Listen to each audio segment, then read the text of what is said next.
సర్వాధికారియు నిరంతర స్తోత్రార్హుడు యేసుక్రీస్తు ప్రభువారి ప్రశస్త నామంలో ఉదయకాలపు వర్తమానాల కొరకు ఎదురు చూస్తున్న మీ అందరికీ ఇమాన్యుయల్ మినిస్ట్రీస్ తరపున మా శుభాభివందనాలు తెలియచేస్తూ ఉన్నాను. క్రీస్తునందు మాకు అత్యంత ప్రియమైన దైవ జనాంగమా, ఎలా ఉన్నారు? అందరూ క్షేమంగా ఉన్నారా? అవును, ఈరోజు ఉదయకాలం లేచి అరుణోదయపు దినాన్ని ప్రార్థన చేసుకున్నారా? తమ్ముడు చెల్లి, మిమ్మల్ని కనీసం 2-3 అధ్యాయాలైన దేవుని వాక్యాన్ని చదువుకున్నారా? ఇంకా చదువుకోకపోతే, ప్రార్థన చేసుకోకపోతే, ఈ వర్తమానం విన్న తర్వాత అయినా కొద్దిసేపు అయినా ప్రార్థనలో గడిపి ఆ తర్వాతే గడప దాటి బయటికి వెళ్ళాలని ప్రేమతో మనవి చేస్తూ, ఈరోజు శనివారం కదా, ఉదయం 10 గంటల నుంచి 1 గంట వరకు ఉపవాస ప్రార్థన. పరిశుద్ధాత్మ దేవుడు ఈ దినం ఉపవాస ప్రార్థనలో నా ద్వారా ఓ దివ్యమైన వర్తమానం మనకు అందించబోతున్నారు. తప్పకుండా ఉపవాస ప్రార్థనలో పాలుపంపులు పొందండి. రేపు ఆదివారం కదా, ప్రతి నెల 2వ ఆదివారం సెకండ్ సండే మనకు కమ్యూనియన్ సర్వీస్. ప్రార్థించండి. ఏమాత్రం అవకాశం ఉన్నా ఈ ప్రభు సంస్కారాధనలో పాల్గొనడానికి ప్రయత్నం చేయండి. ఒకవేళ అందుబాటులో రాగలిగినంత దూరంలో ఉంటే ప్రేమతో రేపటి ఆరాధనకు మిమ్మల్ని ఆహ్వానిస్తూ ఉన్నాం. మన సెంట్రల్ మందిరంలో 4 ఆరాధనలు ఉంటాయి. ఫస్ట్ సర్వీస్ 5:45కి దివ్యమైన వర్తమానం, సెకండ్ సర్వీస్ 8:30కి, థర్డ్ సర్వీస్ 11:15 అగైన్ ఈవినింగ్ కూడా 7 గంటల నుంచి 9 గంటల వరకు ఈవినింగ్ సర్వీస్ ఉంది. మిమ్మల్ని ప్రేమతో హృదయపు లోతులో నుంచి ఆహ్వానిస్తూ, అలాగే హైదరాబాద్ టౌన్లో మరో బ్రాంచ్ చర్చ్ ఉంది, ఫిర్యాదిగూడ ఉప్పల్ ప్రాంతంలో. అక్కడ కూడా 3 ఆరాధనలు జరుగుతాయి. ప్రేమతో మిమ్మలను మీ కుటుంబాలను ఆహ్వానిస్తూ ఉన్నాం. ప్రత్యేకంగా సోమవారం సాయంత్రం, మంగళవారం నేను గూడూరు, నెల్లూరు జిల్లా గూడూరు ప్రాంతానికి వస్తూ ఉన్నాను. అందుబాటులో ఉన్నవారు ఆ ప్రాంతానికి రావటానికి ప్రయత్నం చేయగలరని ప్రేమతో నా మనవి. మంచిది. ఈ దినం పరిశుద్ధాత్మ దేవుడు మీతో పంచుకోమని నా హృదయాన్ని పురికొల్పినటువంటి మాట. వాస్తవంగా రేపు ప్రభు సంస్కారాధన కదా. ప్రభు సంస్కారాధనలో పాలుందే ముందు మనం ఎలా సిద్ధపడాలి అనే వర్తమానం చెప్పాలి. ఆరాధనకి ఎలా సిద్ధపడాలి, ఆ వర్తమానం పంచుకోవాలని వాస్తవంగా నేను ఆశపడ్డాను. కానీ పరిశుద్ధాత్మ దేవుడు నా హృదయాన్ని పురికొల్పి అనేక మంది తల్లులు, అనేక మంది తండ్రులు వాళ్ళ పిల్లల విషయమై ఏడుస్తూ ఉన్నారు. పిల్లల భవిష్యత్తు విషయమై ఏడుస్తున్న తల్లిదండ్రులు కొందరున్నారు. మంచి చదువులు చదువుకున్న సరైన ఉద్యోగాలు రాలేదని ఏడుస్తున్న తల్లిదండ్రులు మరికొందరు. అయ్యో, పిల్లల వివాహాలు ఇంకా కాలేదు, రేపు వీళ్ళ భవిష్యత్తు ఏంటి, వీళ్ళ పరిస్థితి ఏంటని అవివాహితులుగా ఉన్న కుమార్తెల విషయమై, కుమారుల విషయమై అల్లాడిపోతున్న, ఇలా ఎన్నో కోణాల్లో పిల్లల విషయమై ఏడుస్తున్న తల్లిదండ్రులు అనేక మంది ఉన్నారు. వారితో నేను నీతో చెప్పిన ఈ మాట నా పిల్లలతో చెప్పని పరిశుద్ధాత్ముడు నా హృదయాన్ని పురికొల్పిన దాన్ని బట్టి ఈ వర్తమానం మీతో పంచుకోవటానికి ఆత్మచేత రేపబడి ఈ వర్తమానం తీసుకొని మీ ముందుకు వస్తూ ఉన్నాను. చెల్లి, తమ్ముడు, గడిచిన కొద్ది దినాల నుంచి పిల్లల విషయమై ఏడుస్తున్నావు కదా. ఎవరికి చెప్పుకోవాలో, కడుపు చించుకుంటే కాళ్ళ మీద పడుతుంది అని అన్నట్లుగా దారి తప్పిన పిల్లల విషయాలు కనీసం భర్త కూడా చెప్పటానికి ఆయన ఎలా ఫీల్ అవుతాడో, పిల్లల్ని ఒకవేళ కోపంతో గొడ్డును బాదినట్టు బాదుతాడేమో, ఇరుగు పొరు వారికి చెప్దాము అంటే మీ పెంపకం అలాంటిది అని ఎక్కడ తిరస్కారంగా, తృణీకారంగా మాట్లాడతారోనని కుమిలి పిల్లల విషయమై ఏడుస్తున్న తమ్ముడా, ఏడుస్తున్న చెల్లి, ఏడుస్తున్నావా? నీకు ఒక మాట. ఓ భక్తుడు ఇలా అంటాడు, ప్రార్థనలో పెంచబడిన పిల్లలు పాపములో పడతారేమో కానీ పాపంలో జీవించలేరు. వా, విన్నారు ఈ మాట? ప్రార్థనలో పెంచబడిన పిల్లలు వారు బ్రతుకుతున్న లోకం పాపలోకం కదా. ప్రార్థనలో పెంచబడిన పిల్లలు పాపలోకంలో బ్రతుకుతున్నారు కాబట్టి కొన్ని పరిస్థితులను బట్టి పాపంలో పడతారేమో కానీ పాపంలో జీవించలేరు. తప్పకుండా ఆ పాప స్థితి నుండి నీ ప్రార్థన వాళ్ళను తప్పిస్తుంది. ఇది దేవుని యొక్క వాక్యం చెప్తున్నటువంటి మాట. పరిశుద్ధ గ్రంథమైన బైబిల్లో దావీదు తన కుమారుడైన సొలొమోను గురించి కాస్త ఒకంత బాధతో ఉన్నాడు. ఎందుకో చెప్పమంటారా? సొలొమోను దావీదు గారికి నడి వయసు దాటిన తర్వాత పుట్టినటువంటి కుమారుడు. దావీదు వృద్ధాప్యానికి వచ్చేసరికి అప్పుడే లేత యవన ప్రాయానికి సొలొమోను వచ్చారు. సొలొమోను బత్షెబాకు అది ఆ వివరాలు మీకు తెలుసు కదా. సొలొమోను విషయమై దావీదు గుండెల్లో ఒకంత బాధ. బత్షెబాను బ్రతకనిస్తారో లేదో, ఈ అదోనియా అనేవాడు, అబ్షాలోము అనేవాడు, ఇదిగో ఈ అమ్నోన్ అనేవాడు ఈ సొలొమోను బ్రతకనిస్తారో లేదో, చంపేస్తారేమో, వీడిని అనాథన చేస్తారేమో అని సొలొమోను విషయమై దావీదు ఒకంత బాధపడుతున్నాడు. ఎరిగిన దేవుడు దావీదుతో అంటాడు. చూడండి ఒకసారి సమూయేలు 2వ గ్రంథం 7వ అధ్యాయం 14వ వచనం 15వ వచనం. నేను అతనికి తండ్రినయ్యుందును, అతడు నాకు కుమారుడయ్యుండును. అతడు పాపము చేసిన యెడల నరుల దండముతోనూ మనుషులకు తగులు దెబ్బలతోనూ అతని శిక్షింతును గాని నిన్ను స్థాపించుటకై నేను కొట్టివేసిన సౌలునకు నా కృప దూరమైనట్లు అతనికి నా కృప దూరము చేయును. దావీదా, సొలొమోను గురించి బాధపడుతున్నావా? బాధపడకు. సొలొమోనుకు నేను తండ్రినై ఉంటా, అతడు నాకు కుమారుడై ఉంటాడు. బాబా, ఏ కొడుకు గురించి ఏడుస్తున్నావో తమ్ముడా, చెల్లి, ఏ కుమార్తె గూర్చి ఏడుస్తున్నావో ప్రియ తండ్రి, ప్రియ తల్లి, ఈ పిల్లలు ఎలా, ఈ పిల్లల భవిష్యత్తు ఎలా అల్లాడిపోతున్న నీతో దేవుడు అంటున్నాడు, ఈ దినం నుండి నీ పిల్లలకు దేవుడే తండ్రిగా ఉండబోతున్నాడు. ఆమేన్. ఆయన తండ్రిగా ఉండటం మాత్రమే కాదు, నీ పిల్లలను తనకు కుమారులుగా, నీ పిల్లల విషయమే నువ్వెంత బాధ్యతగా ఉంటావో ఓ తండ్రిగా, తల్లిగా, దేవుడే నీ పిల్లలకు తండ్రిగా ఉంటే ఆ జీవితం ఎంత ధన్యకరమైన జీవితం. నా పిల్లలకి నేనేం చేయలేకపోయా, చేతగాని తండ్రిని. నా పిల్లలకి నేనేం చేయలేకపోయా, చేతగాని తల్లిని. మనో వ్యధతో వ్యాకులు పడుతున్న అమ్మా, ప్రియ అయ్యా, ఈ దినం నుండి దేవుడే నీ పిల్లల జీవితంలో తండ్రిగా ఉండి వారిని చేయి పట్టుకుని నడిపిస్తాడు. సొలొమోనుకు దేవుడు తండ్రిగా ఉంటానని చెప్తూ, ఒకవేళ సొలొమోను ఏమైనా తప్పు చేస్తే నరులను కొట్టే దెబ్బతో దెబ్బ కొడతా కానీ నా కృప దూరం చేయను, నేను అతన్ని విడిచిపెట్టిపోను, అతడు నన్ను విడిచిపోయేటట్లుగా నేను చేసుకోను.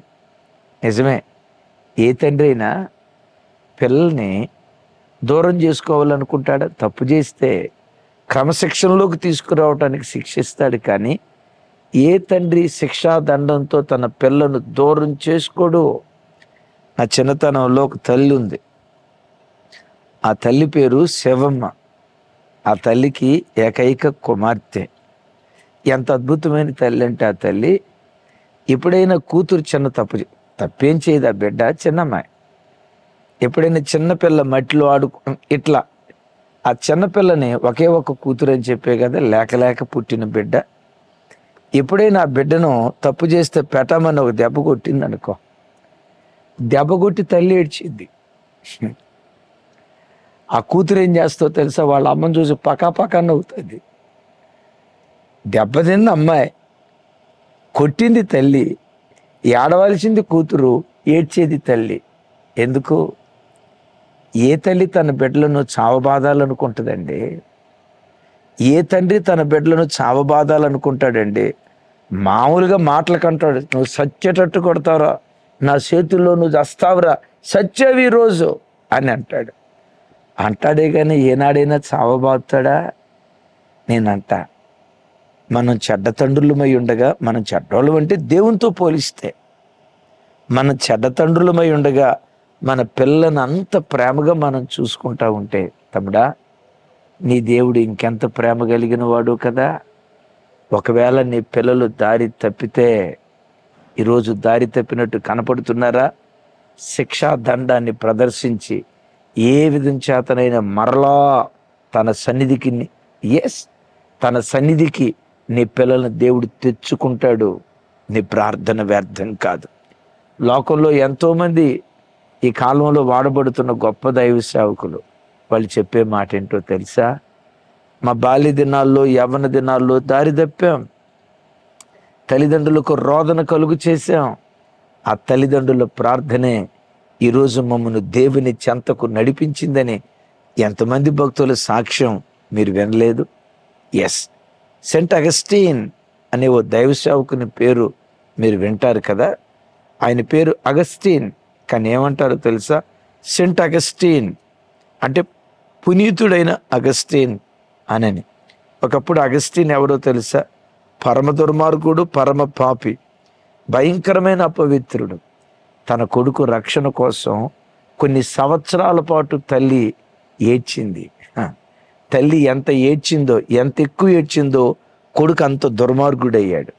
కొన్నిసార్లు చెల్లి, తమ్ముడు, అన్నా, నువ్వు ఎంత ఎక్కువ ప్రార్థన చేస్తావో సాతాను కొన్నిసార్లు అంత ఎక్కువగా నీ ఇంట్లో పనిచేస్తాడు. పిల్లలు కూడా మరెక్కువగా దుర్మార్గులు అవుతారు. భయపడకు, కలవరపడకు. ప్రారంభంలో ఒక మాట చెప్పే కదా, ప్రార్థన ద్వారా పెంచబడిన పిల్లలు పాపంలో పడతారేమో కానీ పాపంలో బ్రతకలేరని. ఆ తల్లి ప్రార్థన ద్వారా ఆ యవనస్తుడు దేవుని దగ్గరికి వచ్చి తన పాప జీవితాన్ని విడిచిపెట్టి ఆర్సీఎం ఫాదర్గా దేవుని సేవ చేయటం ప్రారంభించారు. అడిగారు ఆయన్ని, అయ్యా, ఒకప్పుడు నీ స్థితి ఇది కదా, ఈరోజు ప్రభు దగ్గరికి ఎలా నువ్వు రాగలిగావు? ఏమంటాడో తెలుసా? నా తల్లి కన్నీటి ప్రార్థన ప్రవాహంలో యేసయ్య సింహాసనం దగ్గరికి నేను కొట్టుకొని వచ్చా. నా తల్లి కన్నీటి ప్రార్థన ప్రవాహంలో యేసయ్య సింహాసనం దగ్గరికి నా తల్లి కన్నీటి ప్రార్థన ప్రవాహంలో కొట్టుకొని వచ్చా. నీ ప్రార్థన వ్యర్థం కాదు. ఎవరి కోసం ఏడుస్తున్నావో, ఏ బిడ్డల కోసం ఏడుస్తున్నావో, ఏదో ఒక రోజు నీ ప్రార్థన నిశ్చయంగా ఆ బిడ్డలను దర్శిస్తుంది. ఆ బిడ్డలు దేవుని చెంత తప్పకుండా వాళ్ళు నడిపించబడతారు. యేసయ్యకి మహిమ కలుగును గాక. మన ఆత్మీయ తండ్రి దైవజనులు రాజశేఖరయ్య గారు వారు ఎప్పుడు చెప్తారు, వారి నాన్నగారు అనేవాళ్ళట, రేయ్, నువ్వు చస్తే గాని ఊరు బాగుపడిద్దిరా. చూడండి, నువ్వు చస్తే గాని నాకు మనశ్శాంతి దొరికిద్దిరా, నువ్వు బతికున్నంతకాలం నాకు అంటే అంత ఆయాస్కరంగా బ్రతికేవాళ్ళు. ఆ తల్లి తండ్రి ప్రార్థన దేవుడు మర్చిపోలేదు కదా. ఈరోజు తెలుగు రాష్ట్రాలకే కాదు, ప్రపంచంలో ఉన్న తెలుగు వారికి దీవెనకారమైన ఒక ధృవతారగా ఆ దైవ సేవకుని దేవుడు నిలవబెట్టలేదా? అగస్టిన్ గారిని మార్చిన దేవుడే నీ పిల్లల్ని దేవుడు మారుస్తాడు. రాజశేఖరయ్య గారిని మార్చిన దేవుడే నిశ్చయంగా నీ పిల్లలను దేవుడు దర్శిస్తాడు. మీరు అడుగుతారేమో, అన్న అగస్టిన్ గారి సంగతి చెప్పారు, రాజశేఖరయ్య గారి సంగతి చెప్పారు, మరి మీ సంగతి చెప్పండి అన్న అంటారా? మనం ఎవరూ మంచివాళ్ళం కాదుగా. అయితే మొదటి నుంచి అంత ఎక్కువగా నేను చాలాసార్లు చెప్తా కదా, వై జంక్షన్లో ఉన్న లోకమా దేవుడా, లోకం వైపు అడుగులు పడతా ఉన్నాయి. ఆ తల్లి తండ్రి ప్రార్థన ఆ లోకం నుంచి క్రీస్తు వైపు, పరలోకం వైపు ఆ ప్రార్థన ప్రవాహం జస్ట్ 2-3 అడుగులు లోకం వైపు పడుతున్నాయి అని అనుకునే లోపే వాళ్ళ ప్రార్థన ద్వారా దేవుడు తన వైపు త్రిప్పుకున్నాడు. నన్ను మార్చిన దేవుడు, నా ఆత్మీయ తండ్రి రాజశేఖరయ్య గారిని మార్చిన దేవుడు, గొప్ప గొప్ప దైవ సేవకులను తల్లిదండ్రుల ప్రార్థన ద్వారా మార్చిన దేవుడు పిల్లల కోసం ఏడుస్తున్న నీ జీవితంలో నీ పిల్లలను కూడా తప్పకుండా దేవుడు దర్శిస్తాడు. దర్శించున్నట్లుగా దావీదు ఏం చేశాడో ఓ 3 చక్కటి విషయాలు క్లుప్తంగా చెప్తాను. చూడండి, 7వ అధ్యాయం చివరి వచనం. దయచేసి నీ దాసుడైన నా కుటుంబం నిత్యము నీ సన్నిధిని ఉండునట్లుగా దాన్ని ఆశీర్వదించు. యెహోవా నా ప్రభువా, నువ్వు సెలవిచ్చి ఉన్నావు, నీ ఆశీర్వాదము నుండి నా కుటుంబము నిత్యము ఆశీర్వదించబడునుగాక. ఈ మాట మీ జీవితాల్లో స్థిరపరచబడునుగాక. దావీదంటాడు, యెహోవా నేనును నా కుటుంబము నిత్యము నీ సన్నిధిలో ఉండునట్లుగా. ఎప్పుడెప్పుడు? అయ్యా నేనుంటున్నా నిత్యము నీ సన్నిధిలో, కానీ ఈ భక్తి జీవితం నా ఒక్కడితో ఆగకూడదయ్యా, నా కుటుంబం అంతటికి వ్యాపించాలి. నేను నా కుటుంబం నిత్యము నీ సన్నిధిలో ఉండాలి. ఇది భక్తుడైన దావీదు చేసినటువంటి ఒక దివ్యమైనటువంటి ప్రార్థన. తమ్ముడు, చెల్లి, రోజు ప్రభుని అడుగు, అయ్యా నా కుటుంబం నిత్యము నీ సన్నిధిలో ఉండాలయ్యా. నేను ఒక్కడనే కాదయ్యా, నా భక్తి నా భర్తను కూడా ఆవరించాలి. మా భార్యాభర్తల భక్తి మా పిల్లలను కూడా ఆవరించాలి. ప్రతి రేయి తొలిజాము నీ సన్నిధిలో మేము గడపాలయ్యా. ప్రతి రాత్రి సాయం సంధ్య వేళ కుటుంబంగా మీ సన్నిధిలో కనబడాలయ్యా. దయచేసి నేను నా కుటుంబము నిత్యము నీ సన్నిధిలో ఉండునట్లుగా దాన్ని ఆశీర్వదించని దావీదు చేసిన ప్రార్థన ప్రతి కుటుంబం నోట నా దేవుడు ఉంచునుగాక. ఆ తర్వాత సొలొమోను విషయమై దావీదు చేసిన ప్రత్యేకమైనటువంటి ప్రార్థన చూడండి. ఆ మాట 29వ అధ్యాయం దినవృత్తాంతాల మొదటి గ్రంథం 19వ వచనంలో ఇలా అంటాడు, నా కుమారుడైన సొలొమోను నీ ఆజ్ఞలను నీ శాసనములను నీ కట్టడలను గైకొనుచు వాటన్నిటినీ అనుసరించున్నట్లును నేను కట్టదలిచిన ఈ ఆలయమును కట్టించున్నట్లును అతనికి నిర్దోషమైన హృదయము దయచేయుము. ఈ స్థలంలో దావీదు చేసిన ప్రార్థనలో 3 అంశాలు. నా కుమారుడైన సొలొమోను నీ శాసనాలను నీ కట్టడలను, విన్నారా? నీ శాసనాలను నీ కట్టడలను, నీ ధర్మ విధులను అనుసరించి నడుచుకునేటట్లుగా నా కొడుకు పట్ల కృప చూపయ్యా. ఒక మాట మిమ్మల్ని అడుగుతాను, దావీదుకు చాలామంది కొడుకులు ఉన్నారు కదా, ఆ చాలామంది కొడుకుల్లో దావీదు ప్రత్యేకంగా ఎవరి కొరకు ప్రార్థన చేశాడు చెప్పండి? అమ్నోను కొరకు ప్రార్థన చేసినట్లుగా బైబిల్లో మనం చూడం. అబ్షాలోము కొరకు ప్రార్థన చేసినట్లుగా చూడం. అదోనియా కొరకు ప్రార్థన చేసినట్లుగా చూడం. విచిత్రం ఏంటో తెలుసా? ప్రత్యేకంగా సొలొమోను కొరకు దావీదు ప్రార్థన చేశాడు. వాళ్ళ కొరకు చేసి ఉండొచ్చు, కానీ ఈ సొలొమోను కొరకు మరెక్కువగా ప్రార్థన చేశాడు. ఆ ప్రార్థన వ్యర్థమైందా? ఆ ప్రార్థన వ్యర్థమైందా? ఓ రోజు ఇద్దరు భార్యాభర్తలు ఇలా చెప్తున్నారు, అన్నయ్య భోజనం చేసే ప్రతిరోజు నా భార్య ప్రార్థన చేసుకోకుండా భోజనం చేయదు. నేను భోజనం చేసేటప్పుడు జస్ట్ అరక్షణం అన్నమే చేయబెట్టి ఈ ఆహారం ఇచ్చినందుకు స్తోత్రం, యేసునామములో అడుగుచున్నాను తండ్రి అని క్లుప్తంగా ప్రార్థన చేస్తాను. నేను పొదుపుగా చాలా కొంచెమే తింటా. ఇక మా సిస్టర్ ఉంది కదా, అదే మా భార్య ఉంది కదా, ఇక భోజనం చేసేటప్పుడు భోజనానికి ప్రార్థన చేసేటప్పుడు, దేవా నీ ఆహారాన్ని పానీయాన్ని దీవిస్తానన్నావు కదా, ఆహారాన్ని పానీయాన్ని దీవించయ్యా, దీనిలో ఉన్న సర్వరోగాన్ని పరిహరించయ్యా, దీనిలో ఏ దోషముందో, ఏ విషపూరితమైన పరిస్థితులు ఉన్నాయో వాటన్నిటినీ శుద్ధి చేయయ్యా. ప్రార్థన ద్వారా అది పరిశుద్ధపరచబడుతుందని తిమోతి పత్రికలో రాయబడి ఉంది కదా, అయ్యా ఈ ఆహారాన్ని పరిశుద్ధపరచయ్యా అని ఆ తల్లి ఎక్కువసేపు ప్రార్థన చేస్తాట. ఈయన 1/2 నిమిషం ప్రార్థన చేస్తే ఆ తల్లి 3 నిమిషాలు ప్రార్థన చేసిద్దట. ఆ తల్లి ప్రార్థన చేయకుండా ఏనాడు భోజనం చేసినట్లు కానీ ప్రార్థన చేయకుండా టిఫిన్ చేసిన దాఖలాలు ఏనాడు తన భార్యలో చూడలేదట. ఈయనకి ఆరోగ్య జాగ్రత్త ఎక్కువ, కొంచెమే తింటాడు, అర నిమిషం ప్రార్థన చేస్తాడు. ఈయన తిన్నదానికి ఆ అక్క డబల్ తింటుందంట. విచిత్రం తెలుసా అన్న, నేను ఇంత అన్నం తింటే, అంటే నేను కించపరుస్తూ చెప్పట్లేదని నా భార్య గురించి, నేను ఇంత అన్నం తింటే మా ఆవిడ ఎంత తింటది. నేను 2-3 ముక్కలు చికెన్ వేసుకుంటే మా ఆవిడ 2-3 ముక్కలు ఒక మూలకు కూడా రావు, దరిదాపుగా 1/4 కిలో లేపేస్తాను. నాకంటే డబల్ లా ఉంటుంది, నేను కాస్త సన్నగా ఉంటా.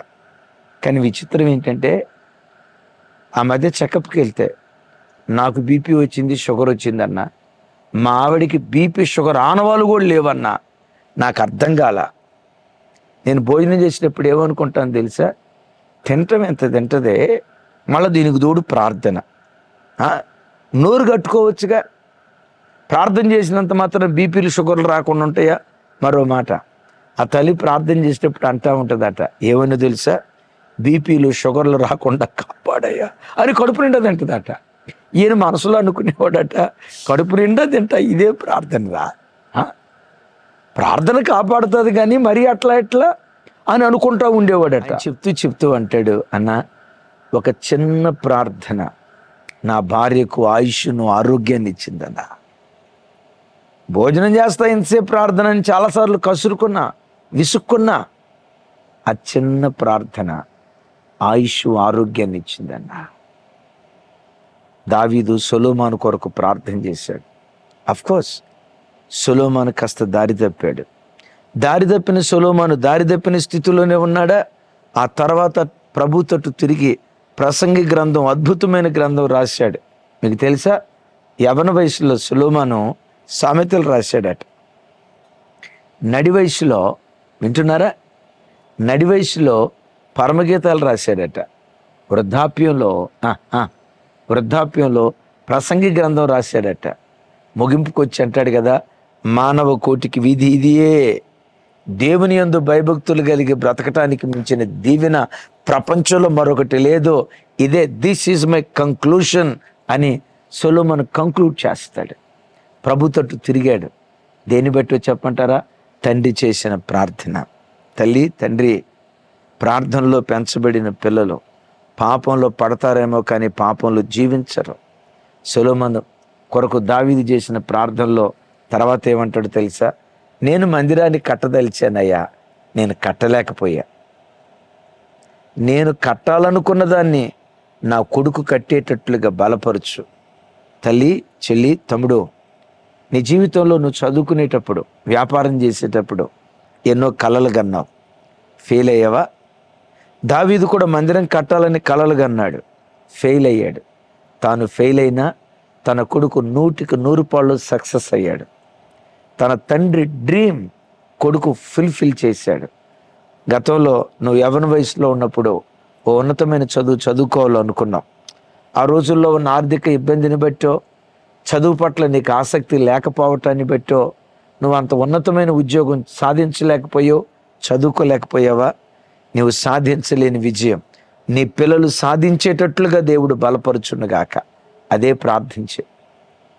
మా తండ్రి దేవుని సేవ చేయాలనుకున్నాడు.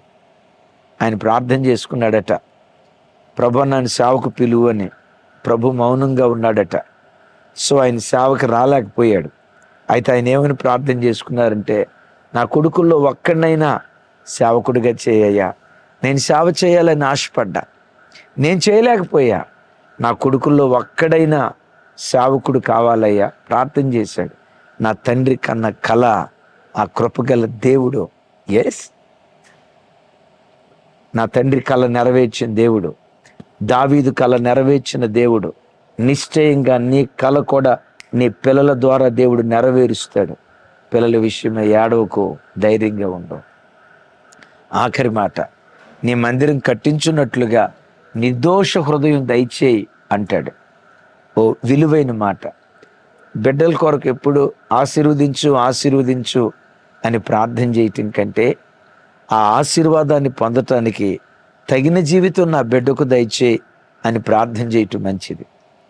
నా కొడుకు చేత మందిరం కట్టించయ్యా అని అనలేదు దావీదు. ఏమంటాడు తెలుసా? అది కట్టించినట్లుగా నిర్దోష హృదయం నా కొడుకు దయచేయి. విన్నారా ఈ మాట?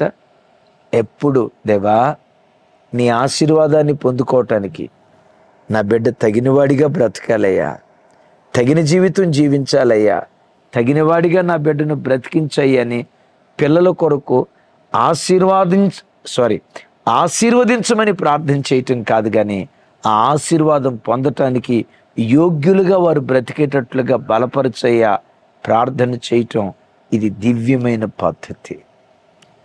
దావీదు ప్రార్థన వ్యర్థమైందా? వ్యర్థం కాలా. దావీదు ప్రార్థన వ్యర్థమైందా? వ్యర్థం కాలా.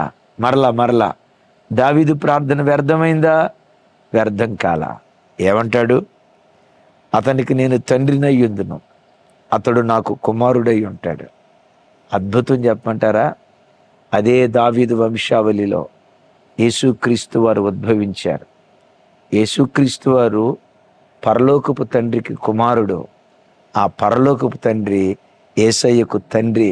ఆ తండ్రి కొడుకులను గూర్చి రాయబడిన మాట. సొలొమోను ఒక్క మందిరం కడితే యేసుక్రీస్తు వారు కోట్ల కోట్ల కోట్ల మానవ హృదయాలను దేవాలయాలుగా కడుతూ ఉన్నాడు. ఇప్పటి వరకు కట్టాడు, కడుతున్నాడు. రాగల కాలంలో కోట్ల కోట్ల మానవ హృదయాలను మందిరాలుగా కడతాడు. దావీదా నువ్వు చనిపోయావుగా, నీ ప్రార్థన ఇంకా పనిచేస్తుందయ్యా. తమ్ముడు, చెల్లి, నీకు నాకు చావుందేమో, నీ ప్రార్థనకు చావు లేదో. నువ్వు చనిపోయిన తర్వాత కూడా నీ ప్రార్థన ప్రభావం నీ పిల్లలను తప్పకుండా దర్శిస్తుంది, నీ పిల్లలను దర్శిస్తుంది. ఏడవకు, నీ పిల్లలను నేను రక్షిస్తాను అన్నాడు కదా. నీ మీద ఉన్న ఆత్మ నీ పిల్లల మీద, నీ నోట ఉన్న నా మాటలు నీ పిల్లల మీద ఉంచుతానని వాగ్దానం చేసిన దేవుడు నీ మీద ఉన్న భక్తి జీవితం నీ పిల్లల మీద నిశ్చయంగా దేవుడు నిలుపునుగాక. ఏడుస్తున్న తండ్రి ఇదే మాట నీతో చెప్పమని. ఏడుస్తున్నమ్మా, పిల్లల విషయమై కన్నీళ్లు కారుస్తూ తల కింద పెట్టుకున్న దిండు తడిచేటట్లుగా అల్లాడిపోతూ విలపిస్తున్న అమ్మా నాన్నలారా, తమ్ముడు చెల్లెలారా, నిశ్చయంగా నీ పిల్లలను దేవుడు దర్శిస్తాడు. ఇదే నీవు ఆరాధించే నీ దేవుడైన యెహోవా వాక్కు. ఆమేన్. ఈరోజు ఉపవాస ప్రార్థన ఉంది 10 గంటలకి. పరిశుద్ధాత్మ దేవుడు నా ద్వారా ఒక చక్కటి వర్తమానం అందించబోతూ ఉన్నారు. తప్పకుండా లైవ్లో పాల్గొందండి. రేపు మన సెంట్రల్ మందిరంలో 4 ఆరాధనలు ఉంటాయి. బల్లారాధన, రేపు ప్రభు సంస్కారాధన. మిమ్మల్ని అందరినీ ప్రభు సంస్కారాధనకు ప్రేమతో మిమ్మల్ని అందరినీ ఆహ్వానిస్తూ ఉన్నాం. ఏమాత్రం మీకు వెసులుబాటు ఉన్న కుటుంబాలుగా కూడిరండి. పిల్లల కొరకు ప్రార్థిస్తాను. దయచేసి అందరూ ప్రార్థనలో ఏకీభవించండి. తండ్రి, మా పిల్లలకు మీరు తండ్రిగా ఉంటానన్నారు. వారిని మీకు కుమారులుగా కుమార్తెలుగా చేసుకుంటానన్నారు. ఏ తల్లి ఏ తండ్రి పిల్లల విషయమై ఏడుస్తున్నారో వారి కన్నీళ్లు తొడవబడాలి. వారి పిల్లలకు ఈ దినము నుండి మీరు తండ్రిగా ఉందురుగాక. సొలొమోను బ్రతుకును ఎలా విప్లవాత్మకంగా మార్చారో ఈ వాక్యం వింటున్న ప్రతి కుటుంబంలో మీ కార్యాలు చేయుదురుగాక.